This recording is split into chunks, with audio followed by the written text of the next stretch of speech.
Welcome to the Pindown, a Detroit Pistons podcast. I am your host, Wes Davenport from Motor City Hoops and Detroit Bad Boys. And as always, I am joined by my stellar co-host, DBB's draft expert, Blake Silverman. We are recording here late at night, right after the Pistons 112-118 loss to the New York Knicks in New York City in Madison Square Garden. And all right, listen, we're just going to hop right into this one, okay? Because I think there's a lot that we can talk about here, both good and bad. But I want to start with the positive because you know what? They did play a competitive game. You had some pretty impressive, at least box score performances from three guards on this roster. Blake, where do you want to open this up with tonight's game? Yeah, I mean, overall, it was nice to see a decent performance. Like the past 3, 4, 5 games, they sort of just looked hopeless. So it was at least nice to see some heart and a competitive game tonight.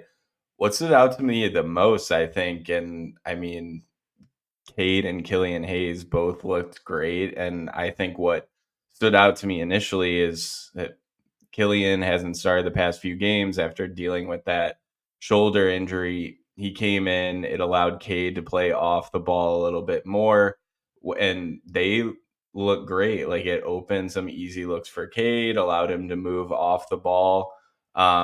With Killian, I mean, he was 10 for 13 with 23 points. It's always been a consistency with him. But I think overall that's like the main positive that you can take from this loss. Yeah, I agree. And definitely with how the game started off, you saw a lot more of Cade Cunningham operating off the ball, which honestly I think kind of caught the Knicks off guard. Cade had a really good, really efficient first half of basketball, and a lot of it did come off just some weak side actions to get him some space, and then relying on Killian Hayes' passing acumen to get him the ball. And I think that if they're going to go this route with Killian Hayes next to him, this might be the way to do it. Because earlier in the season, what we had seen a lot of was Killian Hayes trying to drive out of a pick and roll or just out of a straight ISO, and then try to kick out to Cade Cunningham, try to shift the defense that way, get him an advantage. And defenses just weren't respecting it, right? But this way, if you're running actions for Cade on the weak side, you really don't need any gravitational pull from Killian Hayes, right? You can just rely on his vision, and he did. He hit Cade on a couple of really nice ones. There's in the first quarter that really nice skip pass to the opposite corner, and then a little backdoor cut later on that Cade gave. That Cade got the ball from Killian as well there. So that looked really good. And just reading this off, Killian Hayes, this might have been his best game of the season. I mean, 23 points, 3 rebounds, 4 assists, 2 for 3 from three, and 10 of 13 from the floor. Now he was 1 of 4 from the free throw line, but that's an aberration for him. That's not normal. He's a very good free throw shooter. So yeah, what do you make of Killian Hayes tonight? What I really liked from Killian, in addition to how he helped Cade out of the gate, like I thought he was driving and really like hunting contact. He wasn't like he seemed more sure of himself than he normally is, or just when he goes through those cold spells. So, I don't know if Killian's the long term solution. Like I think I like the idea of having Cade play off the ball, and I mean taking Jaden Ivey out of the starting lineup. Like there's a thought like maybe you put Ivy in there and see if they can work together that way. Like I don't know if Ivy is really like a primary ball handler either. So I get the idea of putting Hayes alongside Cade. But mainly in addition to like what he did for Cade, what I really enjoyed from him was just the drives and really like playing his game with confidence, and it was working out for him, like going 10 for 13 from the floor tonight. Yeah, and I will nitpick a little bit because he had two really nice, powerful drives to the rim where I thought he played through the contact, finished it. One was actually an and one, which was really, really nice to see out of him. Took me off guard, honestly. I didn't expect that out of him, but he was still pulling up for the floaters, for the elbow pull ups. This game, they were going in, and when they're going in, they look great. like you mentioned earlier, the problem with him's been consistency, right?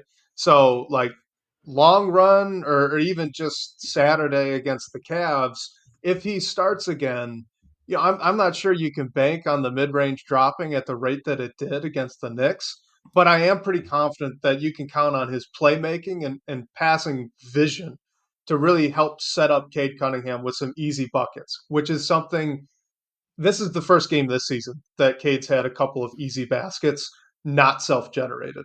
Like he actually got assisted baskets, like that. I cannot think of many other times this has happened so far this season. So I think that that's bankable. Like if they can keep leaning into that, I think good things are going to come from it. And speaking of Cade, he went 31 points, 2 rebounds, 8 assists. He did have 7 turnovers, but 2 steals, 12 of 20 from the floor, 4 of 9 from 3-point range. What did you like from Cade Cunningham against the Knicks, and I guess how much of this is sustainable because he's been playing really well for the past week and a half, 2 weeks. Yeah, I mean, I just like the actions that he was playing in. I guess a little bit of it, like you said, is the adjustment to the starting group, who's around him, and maybe like throwing the Knicks a little bit off guard. I think also another thing is really just like his shooting. He was 4 for 9 from three tonight. So it was nice to see him shoot those at a high clip, and overall 12 for 20 from the floor. We've definitely seen stretches where he's been cold and the shots aren't falling. So it was good to see him score efficiently tonight. The turnovers are still a concern. He had 7 of them tonight, and like like Mantis mentioned in the chat, Cade Cunningham didn't shoot a free throw until the fourth quarter. And I think it was actually 3 minutes left in the fourth quarter where I think he had 26 or 28 points at the time. So he got all those without shooting a free throw. I think maybe that was a little bit due to Hayes's addition in the starting lineup. Cade is playing a bit more off the ball, but still, the whistle isn't there for Cade. I hope that comes along for him. But offensively, he looked good everywhere else tonight. Yeah. With his game tonight, it was kind of a weird mix to me of a little bit of a throwback for him to either earlier in this season or back onto his rookie year with, like you mentioned, just not really getting a lot of contact at the rim, kind of fading away. The turnovers came up to be a big problem, and this was actually something he had more or less fixed going back a couple weeks now. His turnovers early on in the season, when this was a big talking point, were up over 5 before tonight. I'm not sure what they're going to be after this 7 turnover outing, but he was back down to about 4.5, which is a big drop. He's been taking the care of the ball a lot better. He has been getting to the free throw line better. So those two things did not show up against the Knicks. Those were problems again. But at the same time, he was really decisive to me. I don't know if you felt the same way when you were watching this, but in the past, there have been a lot of times where he kind of gets the ball and he probes a little bit and tries to keep the defender on his back. And he's pretty good playing out of that kind of pace like that. But it's also ended up with a lot of, you know, 3 pump fakes at the rim where the guy doesn't go for any one of them, and then it's just a throwaway. We didn't see that a lot tonight. When he got the ball, he was either getting downhill or he was passing or he was just making a decision right away. And maybe this is more of that point 0.5 offense that Monty Williams had been talking about for a while. Like I do think Cade looked not only more aggressive but more decisive against the Knicks. And if that's something that we can see consistently, I do think you're going to see all of his efficiency numbers tick up a little bit. He just seemed more instinctual. Yeah, there was one play actually where I had that thought, like specifically. I think it was in the late in the first half. Cade took a corner three. It didn't go down. There was a long rebound. It bounced back out, and I forgot who kicked it to Cade, but he was taking one from the same corner. He had a good look. maybe like before when the shot wasn't falling, he would have hesitated to take that shot, but he didn't hesitate. He put it right back up, and that second one went down, which was nice to see. So yeah, I mean, I think if he does play more decisively and make those quick decisions, trusting his gut, I guess, and the guys around him, then maybe that does like that's what unlocks the most efficiency from Cade on the offensive side, and maybe it results in fewer turnovers as well. Well, and he had a few finishes too, right? Tonight where I don't know if this has been just he doesn't feel like he's got that much of a runway, and maybe the Knicks were giving him more space, but he would get downhill quick and he'd elevate, actually go into Julius Randle. Like I'm not sure the free throw problem against the Knicks. Like I think there may have just been a few missed calls. Yeah. Like that's the first time I've said that this season. We've talked a lot about him needing to not fade away, all these other reasons why maybe he's not getting the calls. Like I thought tonight there were a few legitimate just yeah, he got fouled, but he fouled, he pushed through it and he made the layup anyway. So it was, whatever, who cares? Could have been an and one, but it didn't matter. But a lot of it was because he got up in the air and he went into the guy's body and he tried to finish instead of getting a little cute with it down underneath the hoop. Yeah, I actually wanted to bring that. I meant to bring this up, I think either last week or the week before, but now that we're talking about the foul thing a little bit, like I went and looked on Cleaning the Glass that has some like foul drawing stats, and Cade gets fouled on 8.7% of his shots. So in comparison, that's in like the 60th percentile of guards in the NBA. So he's like average, a little bit above average, and he's actually improved in that sense. And I'll throw away last year because he only played in 12 games, but from his rookie season. So I think maybe just us watching it, we're seeing like this lead guy who has everything flowing through him and he's shooting 4 free throws a night, but he actually is like getting calls sometimes. I mean, I still think he gets a bad whistle, but I don't think it might be as bad as we see watching every game in and out and getting frustrated by it. Well, and it stands out more because they don't have anyone else on this roster that's really drawing fouls at acceptable rate for a lead scorer, right? I mean, Cade, do you know what he's at on average for the season so far in terms of free throw attempts per game? Um, Sorry, I'm trying to look at this really quick. Bad podcasting, sorry. Podcasting, sorry. um, I am looking at it right now.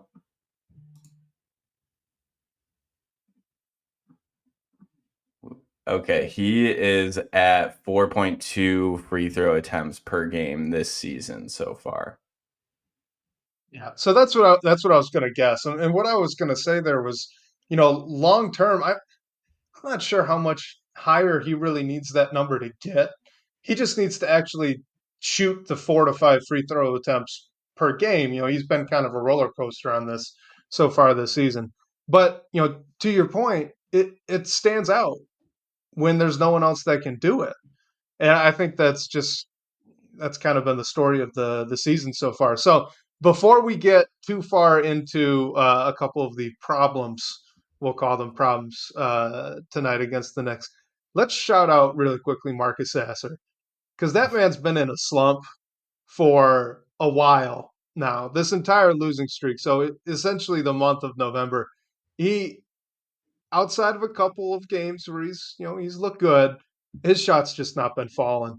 And as a rookie, that's pretty tough to deal with. But you know what? Tonight, 17 points, 4 assists, 2 rebounds, 5 of 7 from three, 6 of 11 from the floor in Yeah, only 20 minutes too. Like great game from the rook. yeah, and like he really is what kind of drove that second quarter run to get us tied at halftime and kept the Pistons like in the game at certain points. And like what I love about him, and I mean, I don't think this is really ever not been a part of his game, even in the slump, is just like his confidence as well. If he has a good look, he's gonna put it up. He's really not afraid. Like I was kind of wondering if NBA range like would be not an issue, but if he wouldn't shoot at such like a high clip as he did in college just for like a little adjustment period, I think he's proven even through that slump like he's capable of being a very good three-point shooter in this league. He can also generate offense off of drives and kicks or whatever it is. Like obviously the thing with him is always going to be the size, but I think he's proven that he's a scorer. He can get you a bucket. Hopefully, he develops into like one of those guys the Pistons can look to when they need someone to go and get a bucket because that's not something that we've had like through this streak and has really like led to a lot of these blowouts, honestly. Yeah, and I mean he's so shifty, right? I mean he took Julius Randle out of his shoes on a honestly broken play. Like they blitzed him in a pick and roll with two bigs. I believe it was Mitchell Robinson and Randle to stop the downhill momentum. He backed up. Robinson went back down to the roll man, and he just crossed the heck out of Julius Randle, sent him going in the wrong direction, and then buried the three as well. So for me, like that is something I really underrated out of him coming out of college. Just the lateral quickness that he has, the contact balance that he has, and the he has that ball on the string, right? He can just really create space, which really important for a guy his size, right? You know, he's so small, he's so short, like he's going to have to create space. It's not shocking that 5 out of his 6 makes from the floor tonight were threes, right? But like you said, he's a streaky shooter, but he's a good shooter. And nights like tonight just kind of go to prove and in the long run, you've got a good player here. You know, he's going to be a good one. I think I'm really impressed with him so far this season. Yeah, I mean, it's just good to see for him. Like, obviously, this game, like, it's another loss. Like, things still need to change. Like, this team just needs to get one so bad. Like, I really thought it was going to be tonight, but especially just to see a guy like Marcus Sasser who has been struggling lately. We were kind of wondering if he slipped out of the rotation because of his struggles or if he was going to go in and out. But I think tonight is huge for him, and it's just like huge for the team in general to have a guy like that in the second unit who you can go to, know has range and can knock down those shots. And also, there's still some questions about him like defensively in this league, but you know the effort's always going to be there. So I think it's important to have someone like that you can really go to because the offense has just been dead at some points throughout this streak. Like we've spent a good 18, 19 minutes on some positives out of the loss here to the Knicks. Let's talk about the other stuff. Um, so let's just start here. All right, you got 31 points from Cade, 23 from Killian Hayes, 17 from Sasser. All three of those guys scored it very efficiently. The next highest scorer is Jalen Duren with 10. After that, it's Marvin Bagley with 8, Isaiah Livers with 6, and he went 2 for 8 from the floor, 1 of 5 from 3. You got Jaden Ivey, who had 5 points in only 13 minutes, which we'll talk about here in a second as well. Um, Not a lot of other guys showed up, is just kind of the blunt way to put this one. Yeah. So my question to you, sorry to cut you off there. My question to you is obviously Monty Williams, he shook up the starting five, he changed up the rotation. What's the way out here? Because from just looking at this box score, like you've got a young team with a pretty inconsistent supporting cast around one very good player in Cade Cunningham, and everyone's got a turnover problem. and they don't have enough firepower to make up for it.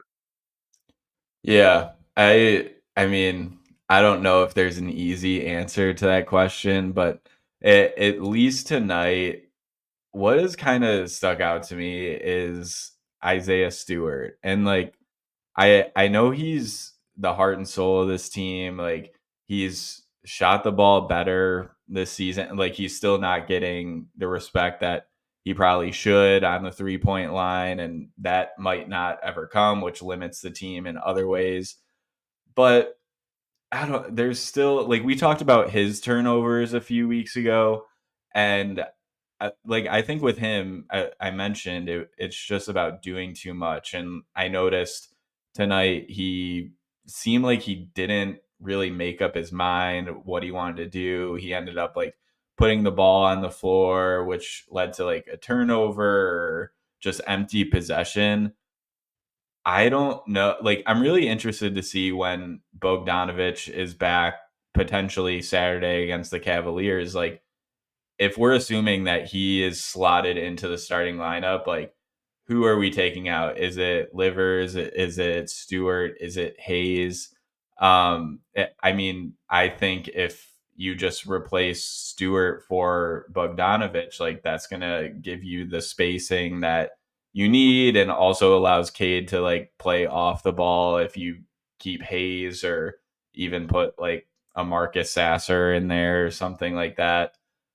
I don't know. Like before the season, I assumed when I was looking through these rotations that Stewart would maybe be the guy that would be the sixth man off the bench, like a second big.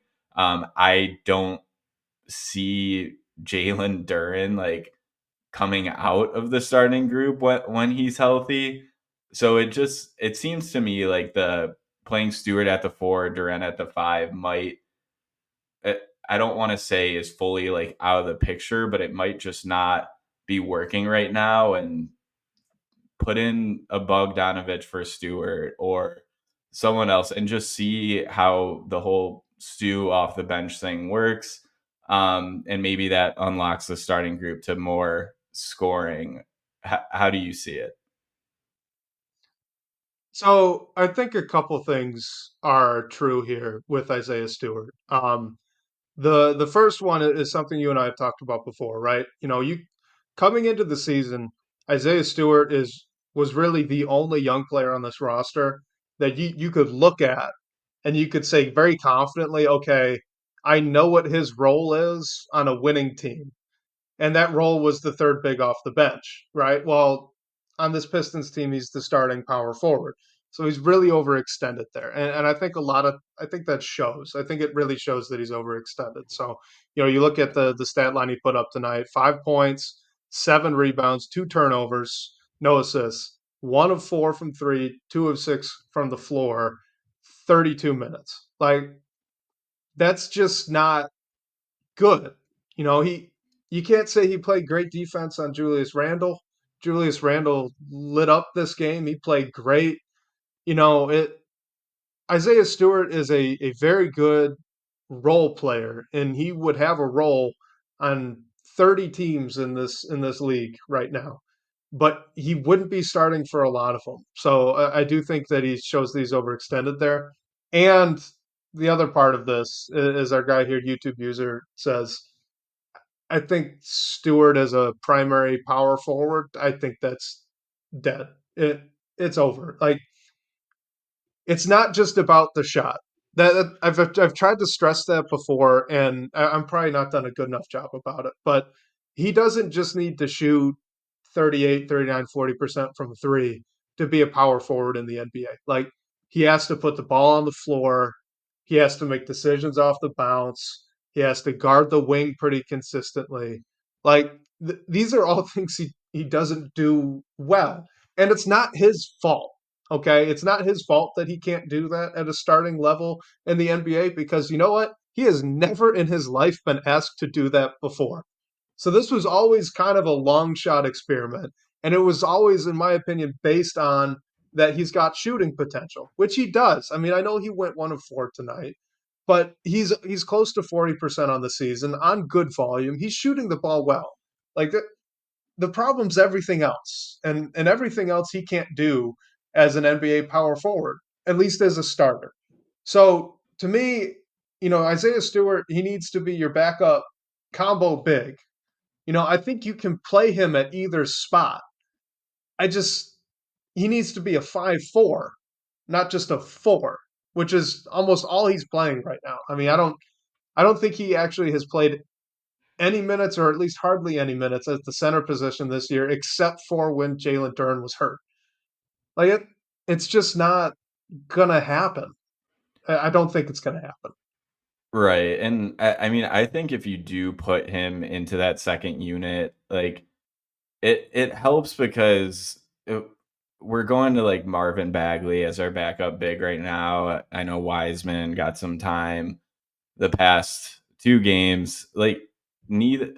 Stu is better defensively than both of them. So I think that helps raise the defensive floor in the second unit. And we know that unit has had some trouble scoring. So if they could at least like defend a little better. I think that's a positive. Um, yeah, I mean, before the season started, I saw Stu as the first guy off the bench. I don't know, like I don't think the extension he got really has anything to do with it.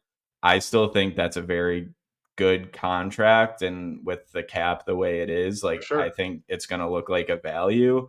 Um, but I don't know, like I just want to see a starting lineup when Bogdanovich is back. Like at least if it's just for a game, like see what it looks like not going Stewart Duran as your front court. Yeah. I agree. I mean, listen, I love Isaiah Stewart. I really like him. I've loved how he's played in Detroit. I think he is the leader that he gets talked up to be. He's a very high energy player. He's just overextended. And honestly, you look up and down this roster, I'm not sure there's a guy that isn't overextended right now. Maybe Marcus Sasser, because he is coming off the bench as a scoring guard, and that's kind of the perfect role for him. And you can make an argument for Jaden Ivey too, because he's being a bit underutilized. Which actually, you know what? Let's talk about that. Let's talk about Jaden Ivey a little bit. He played 13 minutes. A lot of those came in the fourth, which is good, but he didn't play the entire first quarter, and he didn't play the entire third quarter. This was like a weird 2-quarter suspension or something internally. I don't know what the heck happened. Yeah, I I have no words. that really confused me. And we were texting about it when we didn't see Ivy in the first quarter. I think this podcast would have went a lot differently if Ivy didn't play at all. Uh, And I said like when we didn't see him in the first quarter, like if he plays another 15 to 20 minutes, like we need to talk about what's going on there. He picked up three fouls in the second quarter, so who knows like what happened or what Monty's plan was, why he didn't play in the first and then again in the third. I guess I'm giving him a little bit of a benefit of the doubt because of the fouls thing. We saw him for 8 minutes in the fourth quarter. He made one big three, which was really like his only shot of the night. Um, but yeah, it's just the Jaden Ivey situation. I am trying to wrap my brain around, and I am having a struggle doing it right now. Again, when similar to what I was just saying about Stewart, like I assumed like my preference would be him as the first guy off the bench, still getting heavy minutes. Then when we learned that Jaden Ivey was going to come off the bench to start the season and Stewart was in the starting lineup, I sort of thought the same thing. Jaden Ivey is going to get 20, 25, 30 minutes a game, and he's not really going to be like a true bench player. When he's come off the bench, that hasn't really been the case. Tonight was a little weird because of how Monty handled the rotations and then mhm. Ivy getting into foul trouble. I don't know what to think of it. And all right, I hate to do this, but I'm going to do it anyway, because you know what? That Lakers game, the way it looks right now, Jaden Ivey and Ausar Thompson got benched. Okay, like matter of factly, that is what happened. What is wild to me, I get it a bit with the SAR because Livers has had a couple of decent games in a row and he can shoot. So okay, a SAR for Livers, fine. I don't love it, but I get it. Here are Killian Hayes' last 5 games from the floor: 3 of 9, 0 for 1, 3 of 6, 0 for 2, 2 of 6. I get that Jaden Ivey and none of those starters looked good against the Los Angeles Lakers. But how do you turn? And again, I get. Killian Hayes had a good game tonight. He had a really good game tonight. Probably the best game of the season from Killian Hayes. But just based on the past, because that's what Jaden Ivey and Asar Thompson got benched for. They get benched, and Monty turns to a guy who's had 5 games where he may as well have just been a ghost out there. Like he was a negative in all 5 of those games, and he gets moved up. Like I, none of this is making sense to me. There's got to be something else going on with Jaden Ivey. I don't get this. Like help. Yeah, I mean, I don't know. Like, I don't really want to speculate because I don't think anyone knows what is happening. But like, maybe the staff knew that Killian wasn't 100% with his injury. They were holding him out. They were giving him the benefit of the doubt because he was playing a bit hurt. Once he was back to 100%, they put him in. That said, the way Ivy played and just like being a guy who could drive to the Like hoop. really quick. Sorry to interrupt you. No. In every one of those games, Killian Hayes played more minutes than Jaden Ivey did tonight. Go on. Yeah, it doesn't make sense. Like I'm trying to make logic out of something that isn't logical. Because yeah, I mean, it's it's it really isn't. I don't want to say it's not fair, I guess, but like it might not be fair. Like Jaden Ivey finally got a few games in the starting lineup. He looked great, and then he immediately gets slotted out for Killian Hayes and then doesn't play in the first quarter. Like, and not even that he didn't play in the first quarter. Like, 10 the Pistons went 10 deep in the first quarter and Jaden Ivey was not one of those 10 guys. Marcus Sasser was the first guy off the bench. Marcus Sasser had a good game, but just like I don't know, it's so strange to me. I don't understand why. I hope we do understand why sometime soon, but it's not making sense. No, it makes absolutely no sense. I mean, Jaden Ivey might be the highest potential 11th man in the NBA right now. He's the It former 5th overall pick. He had a good rookie year. He played really well in the games that he started outside of the Lakers game, in which everyone played like hot garbage. Like, and then this is what it was. So we got to get into questions, and I'm just gonna call an audible, and we're gonna go with this one first. So this is our guy Bobby Buckets from TVB, and he's asking, let's say it's January 15th. Every player in the NBA is available for trade. What's a fair deal for both sides for Jeremy Grant? He wants Jeremy Grant. But his second part of this is, what's another trade that you think the Pistons could make? And I'm going with this one first because we just talked about it. You had 2 guys score over 20. Sasser was at 17. Cade Cunningham got over 30. Only one other guy in double figures. This team does not have the talent to go win games like this. Like there's a reason they didn't win a game in November. So Bobby Buckets wants to know what we can do about it. uh, okay. So first for getting Jeremy Grant, like I don't know if that's something that we want to do. Like he's obviously a guy who can help fill like what we're looking for.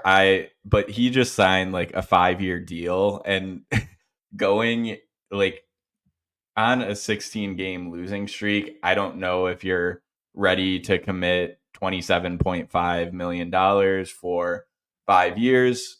Will he help? Yes. Do serious changes need to be made? Yes. I played around with this to see what a potential trade would look like. Joe Harris and or Bojan plus Killian Hayes gets you to Jeremy Grant. I think that is essentially giving Portland a ton of flexibility in cap space because they're not committed to Jeremy Grant any longer.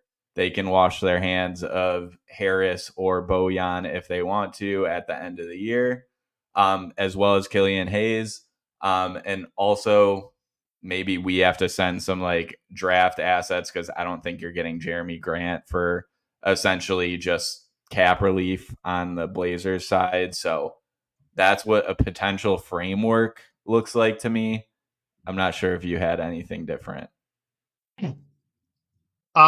I just don't. I don't think there is one. From two sides, right? I think both sides would probably pass on the idea. So from Portland's end, they've shown really no indication that they want to tank it all this year. I mean, they seem to want to stay more or less competitive.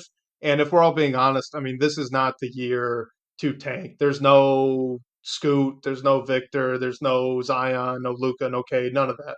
This draft doesn't have that super high end top level guy to have a bunch of teams tanking for. So they probably want to stay competitive. So I don't think they just dump Jeremy Grant for salary relief, like you said. And then on the Pistons end, I mean, Jeremy Grant, he's not a spring chicken. He's up there. It's a long term contract. It's 5 years. And I think he might be a little overpaid even now. Obviously the cap's going to go up, so there's a chance that as the years go on, it gets a little bit better as a percent of the total salary cap as he ages and kind of falls down and tapers off a little bit. But just from a Pistons standpoint, I'm not. The fit was great when he was here the first time. It would have been great, on the contract he was previously on as well after they had traded him to the Blazers, but 5 years at that number, I don't think it's a good idea. As much as I love Jeremy when he was in town, so I think both sides is probably just not a fit. The Pistons would want to take him on a pure like salary dump, and the Blazers won't want to do that. Right. Exactly. Like I think where it would get held up is draft capital. I think like the Hmm. Pistons situation is a little murky with they owe that protected pick.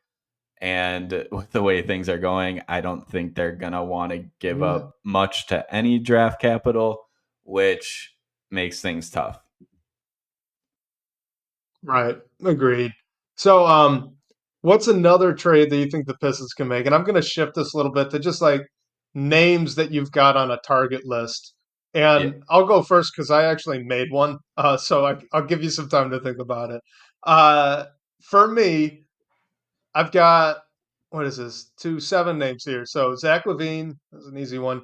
DeMar DeRozan, Rui Hachimura, Julius Randle. I don't think they'd trade Julius Randle, but you can call I don't think they Pascal will either. Siakam, Keldon Johnson, Devin Vassell.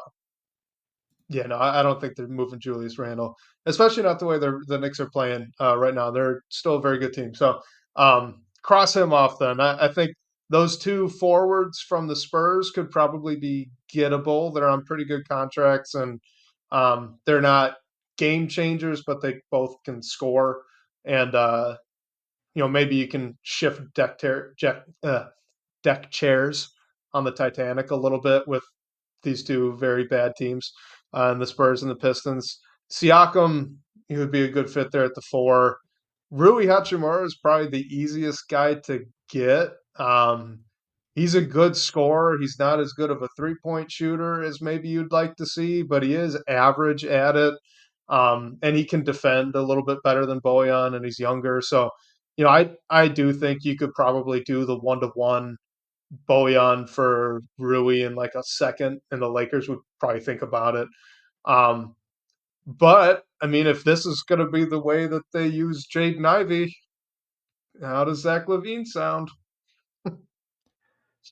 Yeah, I think what the Bulls are doing is really interesting and like relevant for the Uh, Pistons. Like another name that I thought of was Alex Caruso. He's on a fairly I'm cheap sure. contract. He's also only partially guaranteed next year, so we know this front office prioritizes flexibility. Caruso gives you that. He also brings defense.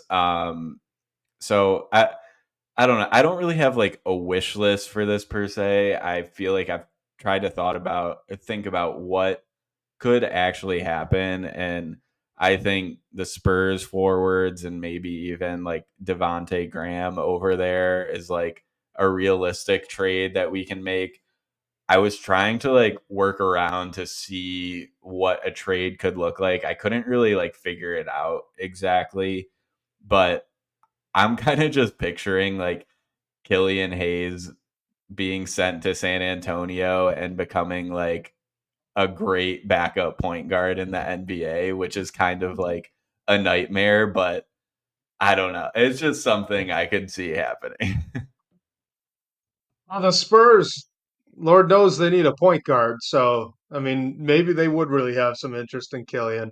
My thing with all of this right now is like I get that some fans won't want them to make a quote unquote desperation move or a desperation trade, try to cash in on one of these young players that they have for a late 20s star who can maybe lift the team up this year, but not as much in 4 or 5 years. But here's the thing: like, you can't be the Charlotte Bobcats that lost almost every game that season and think that the guys you have on this roster are going to pan out the way that you want, right?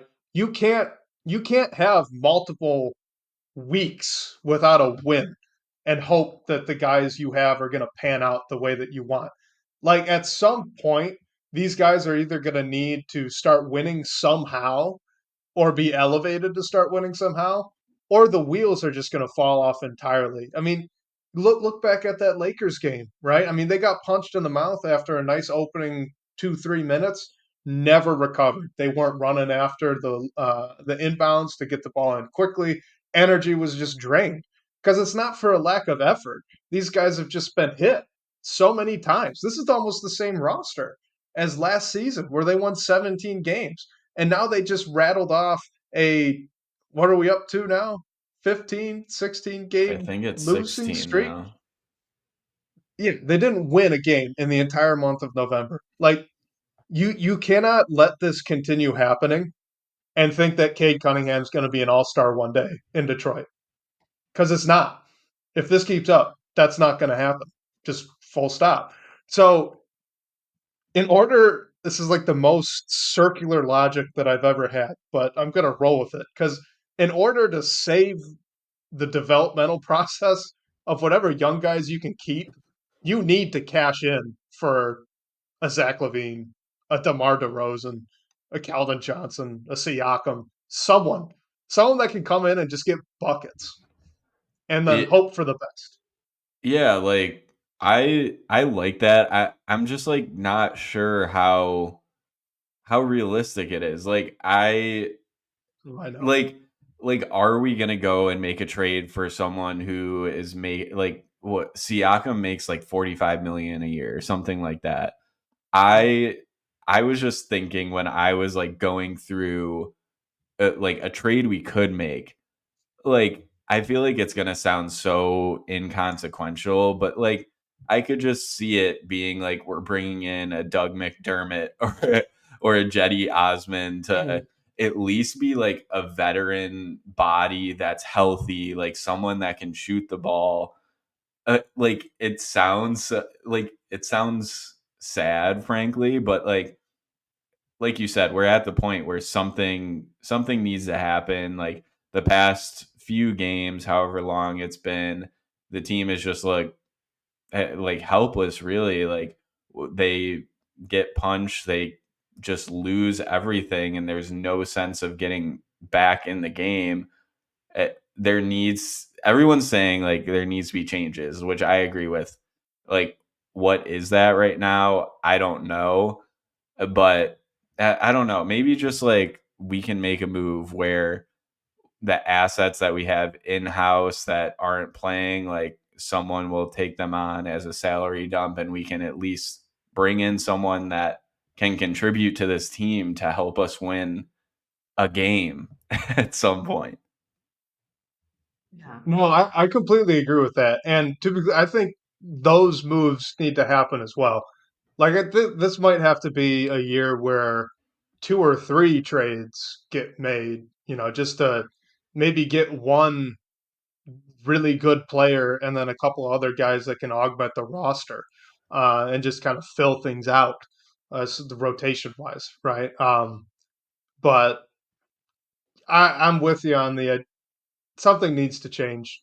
You didn't win a game in the month of November. I keep coming back to that, but like that doesn't happen often. That's actually it's worse because that's really hard to do in the NBA.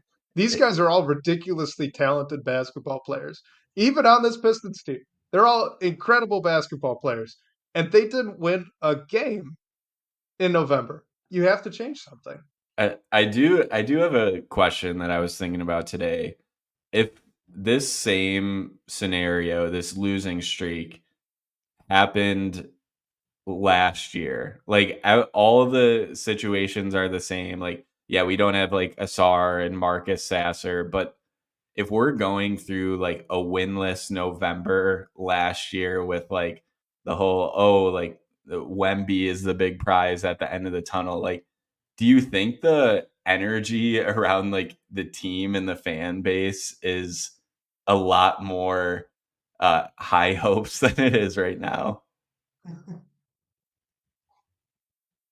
I think a little bit for two reasons. One, I'm assuming Cade Cunningham's still out in this scenario last season. And two, it would have been last year. And most people would not have came or didn't come into last year really thinking this team's going to be really competitive. Some did. It wasn't as big of a segment. This year felt like a lot of fans were thinking, okay, play in game, like we'll be close to it. And there were a lot that didn't, but the group was a little bit larger. And I think a lot of that just has to do with it being what year four of the restore, right? So Yeah, I think with the time frame comes a little bit more cynicism, probably. Uh, but all definitely. right, next question here. This is from Broad Fork Advisor from the DBB comments. He asks, how good or bad is Asar defensively one on one versus power forwards and centers? As Bogey gets closer to a return, could a front court of Asar, Bogey, and Stu hold up defensively? For the first part of this question, I'd honestly say he's pretty good defensively compared to like front court players across the league. Like, I mean, he's undersized compared to most. Like, he's 6'6", so he's gonna have a disadvantage there. But I think like the fundamentals and instincts that he have are like second to none. We were talking about him being like all defense in his rookie year. I don't know how realistic that is now, but I mean, I think he's like a really good defensive player, both off the ball and guarding on ball. And compare him to like anyone you want in the league. Like, yeah, there's elite defenders, but I think Asar can hold his own against like anyone's like top option. Like, yeah, are some people gonna get buckets? Like, are there gonna be the guys you can't stop? Yeah, but he's gonna make them work for it, and at least make like life difficult. As for a front court with Asar, Bogey, and Stu, I would say flip flop Stu for Duren here. That was my ideal five coming into the season: Cade, Ivy, Asar, Bojan, Me and too. Duren. Um, So that's what I would go with. Like Asar will help for a lot of what like Bojan is liable for out there. I think just if you flip flop Stu and Duren there, I think that is doable defensively, and you can get by. How do you see it, Wes? I totally agree on the second part of that with the lineup. I think that would hold up with Duran there at the five. I do have some stats for us here on the forwards and the center matchups. This was from NBA.com, and you couldn't split out, threes and fours. It was just forwards, guards, and centers. But that being said, field goal percentage against forwards for Asar Thompson. This was 28% of his minutes. He's allowing 45%. Pretty good. Against centers, it's 50%, but it's only 6% of his minutes. So very small sample size and honestly not bad for how short he is. That 45% field goal against number is almost identical to what he's allowing against guards, which is where he's getting the most of his minutes. So, I know you can't, I couldn't have split out the threes and the fours there on that stat website, but it seems like he's more or less the same guy when he's guarding guards and when he's guarding forwards. And you look around the league, right? There aren't too many Evan Mobleys out there or Jaron Jackson Juniors that really play that power forward spot. It is a lot more wingy type players. So I do really think he can hold up even against the taller power forwards for 48 minutes. I do think he can do it. Yeah, and I guess the concern with him not being able to is his size. Really, like having opposing shooters just like get over the top of him, and that's how they beat him. Like I think he's kind of proven he's not really gonna let that happen, or at least do everything he can not to. And man, just like his mid range pull ups, like how high he gets and like over defenders, I really think that he can at least do what he can to contest most shots, even if he's guarding up. Yeah, I agree. All right, let's jump into a couple more questions here. This one from @Pistons on Twitter. He's asking, why doesn't Bagley get minutes in the fourth quarter? Second question, should he? I I mean, I think it's honestly just like Monty's been rolling with who is playing well. And I think with Bagley, it's always going to be defense is the question. Um, but I don't know, like if Bagley's the one that's like scoring for us, then yeah, like I'm not opposed to it. I think you just have to think of how it limits you defensively, or just like the liabilities it opens up. Like, are we playing him next to a Stewart or a Jalen Duran? Um, and then what happened? I'm also confused with Marvin Bagley since like Wiseman was getting his minutes the Oh yeah, past couple weird, right? games. So yeah, I need to wrap my head around that as well. I think he's had a good season so far, so I don't see any reason he shouldn't get fourth quarter minutes if there's the opportunity for it. And yeah, he's definitely played really well this year. I've been very pleasantly surprised with how Bagley's shown up this season when he's been healthy. I think with the fourth quarter minutes, I would be open to it. So should he? I think that's a maybe. I'm with you on that one. Why he doesn't though? I think one thing we can pretty confidently say about Monty Williams is in the fourth quarter you either need to shoot or be a good defender to get minutes. And Marvin Bagley doesn't do either of those things. So, like, you look up and down the roster, who played in the fourth quarter, right? Jaden Ivey. Well, he can shoot and he can get to the rim. He's not a great defender, but he can shoot it. He's shooting well this year. Sasser, he can shoot it. Burks, he can shoot it. Stanley Amude, shoot and an okay defender, right? Like you just go up and down. Even Duran is a good defender, though he's been hobbled, and I am a little worried about the ankle. Stewart, he's shooting a good percentage. He's a good defender. I mean, you could just go all the way down the list of guys that played fourth quarter minutes, and they've got one of those two things. So Bagley doesn't have either. I think that just kind of tanks his shot at fourth quarter minutes. To be honest, I don't know if there's much more to it than that for him. Like, can you think of anything? No, that makes sense. I agree with it. It's probably just like a versatility thing. Like we know what he is, and maybe it just doesn't translate to clutch time, and that's really that. I am interested to see his role moving forward. Like if he's going to be a healthy scratch at any point, I don't think he should. Um, but yeah, I don't think it's anything more to look into than that. All right, so we got another one from Twitter here. This is at Doe Jumars, shouting out a free press article from guy Sean Windsor, saying, I read beat writers talk about if things don't get better, Weaver needs to go. That was the title of the free press article by Sean Windsor. He's asking, what is better and why should better than quote unquote historically bad be a barometer in year 4 of a rebuild?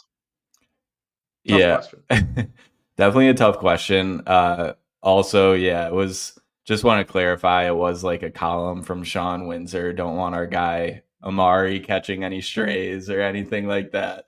But better to me is 15 wins, like our record last season. And that is with your star player or not being out. Like if Weaver gets close to winning like 15 to 17 games again, like, yeah, the seat has to be a little hot. Like, should we make a move? Like, probably at that point. I'm still unsure of what making a front office move right now would do in the middle of the season.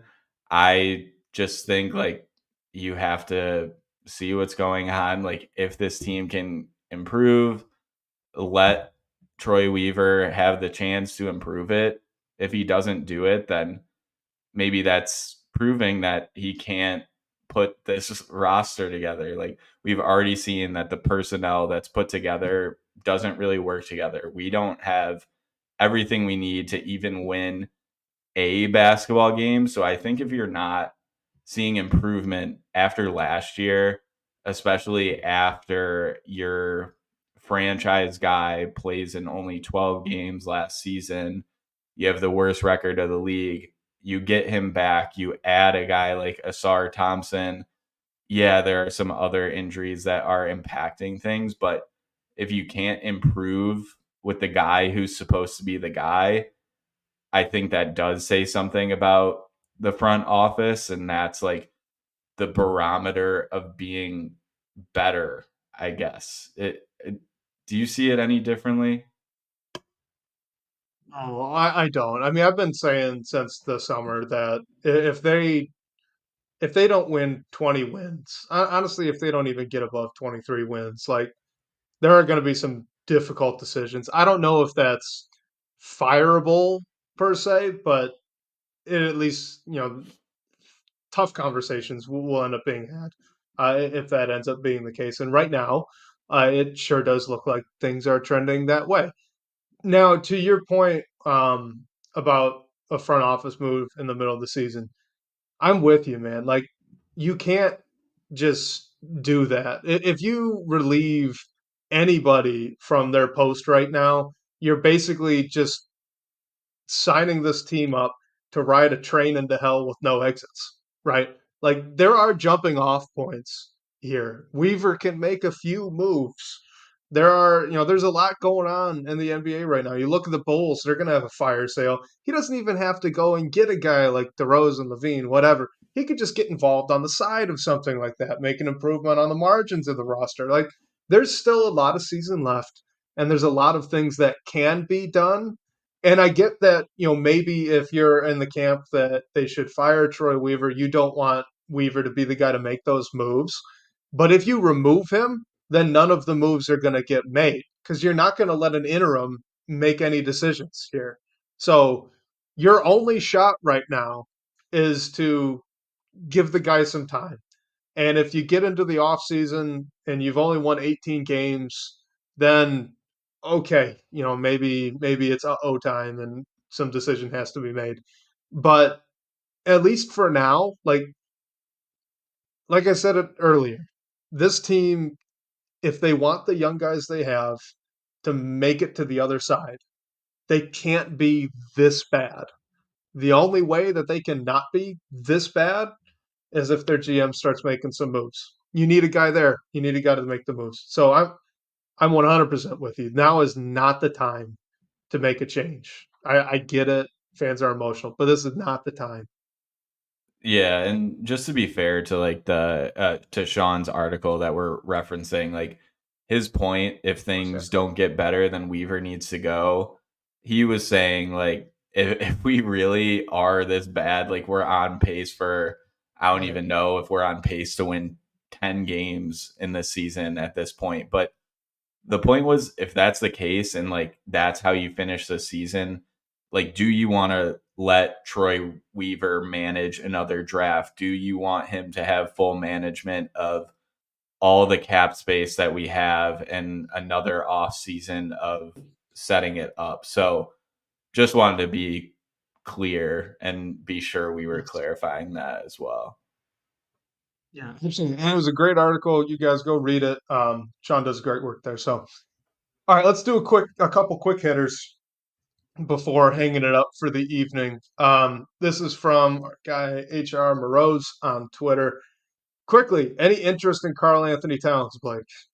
Yeah, like I mean, what's it gonna take is always the question for me. I tried to do my homework and see what it would take for this one. I found a little like Bojan, Monty Morris, Killian Hayes package that gets you to the money. You're definitely gonna have to throw in draft assets. But I mean, I think if you can go and get a guy like Carl Anthony Towns, like yeah, it depends what it would take and if we can even do it, which I don't know that we could. But yeah, I'd be interested. How about you?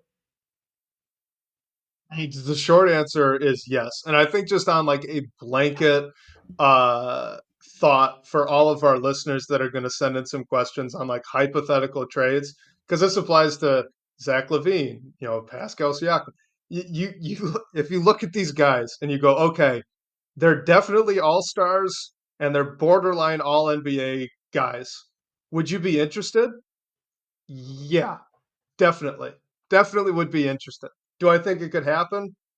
No, I'm not expecting anything like that. And with Cat in particular, the Wolves are playing pretty good right now. I think. Like I'm not even sure he'd be up for a trade right now. If anything, I wonder if they'd rather get rid of like Gobert or something, right? So yeah, I don't think really Cat is up for the getting at the moment. But if he ever were, like, yes, please make the call. He is a really, really good player. And if the price gets too high, then you back out. But like, yeah, if a dude is definitely an all-star caliber guy, I'm interested. Like, sure, let's think about it. You know what I mean? Yeah, I mean, it has to be so rare. Like they're towards the top of the West. It has to be so rare for a team like Yeah. that to trade a star player in the middle of a season like that. Like I can understand them wanting to improve their roster, like picking up rotational pieces to help them out. I think that's what the Pistons can give them, but I just don't know if that's going to net you a Carl Anthony Towns at this time. Maybe in the future. Yeah, I agree. And this one's in a similar vein. This is Dave, 10.9 miles north of LCA, from DBB's comment section. He's asking, is it possible to pry Trey Murphy away from New Orleans, and what would it take to get him? I'll just go first because my answer's short. I don't think it is. So go ahead and have fun with your hypothetical. But I I, don't think it's possible. yeah, I don't think it is either. I don't think has Trey Murphy played this year. I don't know. He's He about had, to. yeah. He's just about to make his season debut. Like I cannot see New Orleans giving him up right now. I think if they did, they would have to attach him to some dead money that they want the Pistons to take on. Mhm. Looking at it, they would attach him to like a Larry Nance, and the Pistons could send back like a Marvin Bagley. I don't think that really gets the deal done. Um, I mean, Trey Murphy is another like I'd love to have him in Detroit. Like if we can get him, yeah. I don't think we can though, unfortunately. Yeah, he's a great player. He's a great shooter. He's a pretty good defender. He fits like a glove with what they're doing down there. I don't think there's any way. So let's close out on this one. This was kind of interesting. And hey, it continues our finish the pod with Ausar Thompson. So this is Base Pistons again on Twitter. He's asking, is Ausar Thompson's heavy defensive role responsibilities hindering his offensive development, like his shooting, for example? Well, first I have to say I love this tradition. It always ends us on a positive note. Even though Asar has had some struggles, he didn't start tonight against the Knicks. I personally don't think his like defensive workload is hindering the offensive side. I think it's more, I guess, just playing alongside a guy like Cade, or maybe just like playing with Ivy and Cade in the past few games. I think when he was developing, like he was a, a great playmaker. Like we've seen those flashes already. And he was like known for his defense at that point too. So I think it's just a little bit of an adjustment to the league, adjusting to who he's playing with. He's not the first, second, or maybe even third option in any of our lineups that we're playing. Can he work to that? Yes. And I don't know. I just don't see like, I know he's working hard on defense. Oftentimes he's drawing the opponent's best player, but I just don't see that impacting the work he's doing on offense. Is there still a lot of work to do on that side? Yes. But we're still like not even 20 games into his career. So I think it's just coming with time. And I also want to give Asar a shout out because he made a three tonight. I was happy to see that go down for him.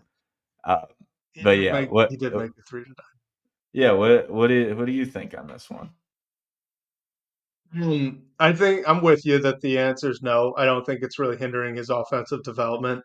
But I think it's because all of the things on offense that he's struggling with were things that we knew he would struggle with. And, we kind of got lucky last season with Jaden Ivey, right? Jaden Ivey actually added a mid range game during the season. That doesn't happen very often with young players. Like guys, not even just young players, veterans, NBA veterans, like guys do not usually add something new over the course of the NBA season. That stuff all happens in the offseason. Once they get to the league, can they improve at things they're already good at? Can like Cade, for example, get more efficient as the year goes on? Yes, absolutely. Stuff like that, that'll happen. Like, can he get better at the turnovers? Yes, that's stuff that can happen. Can Asar Thompson add a new 3-point shot? Probably not. Can he add a pull up game in the mid range? Probably not. Like, is his ball handling going to get good enough where he can go take ISOs? Probably not. Like, that's all stuff that's going to happen over the summer.